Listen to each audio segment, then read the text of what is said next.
Mr Speaker, my question is to the Prime Minister. This Prime Minister voted against a Banking Royal Commission 26 times and called it a popular swinge.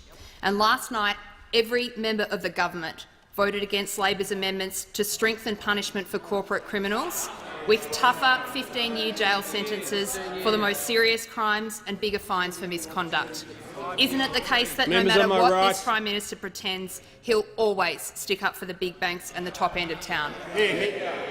The Prime Minister has the call. Thank you, Mr Speaker. This Prime Minister, as Treasurer, instituted the Royal Commission on Banking and Finance. That Leader of the Opposition, all of those opposite, when they sat on the government benches, did absolutely nothing. I will allow the Treasurer to conclude the answer. Just before I call the Treasurer,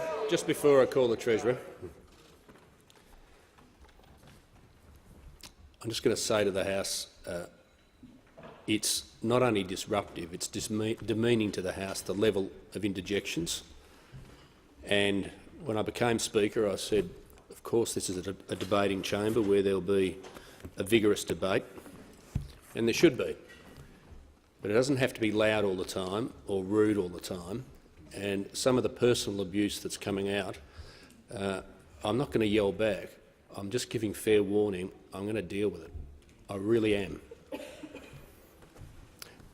The Treasurer has the call. Thank you, Mr Speaker. In 6 years, the Labor government did absolutely nothing to increase the penalties for misconduct. In fact, when the Leader of the Opposition was the Minister for Financial Services and Superannuation and Labor was in government, you had the collapse of Trio with 5,000 victims. You had Storm Financial, 4,000 clients suffering losses of up to $3 billion. You had Opus Prime with 1,200 investors. It's been left to this government to establish the Financial System Inquiry. It's been left to this government to establish the ASIC Enforcement Review Task Force, which involved an expert group. And this expert group had 3 professors, the President of the Law Council and the CEO of the Consumer Action Law Committee, Mr Speaker.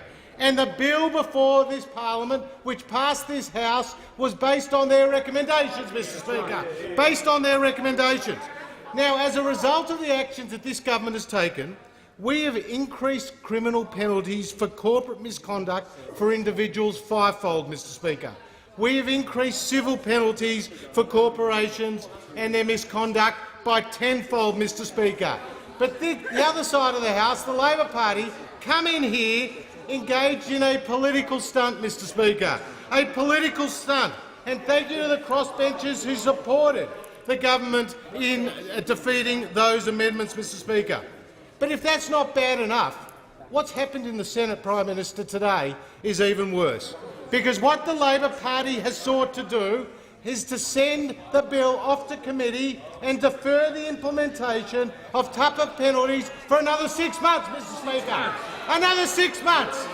Another 6 months. So the people of Australia will not be protected from strong penalties against misconduct for months and months and months because of Labor's tactics. They're political stunts, Mr Speaker. It's an inconvenient truth for the Leader of the Opposition that on his watch and on Labor's watch you had the collapse of Trio, Storm and Opus.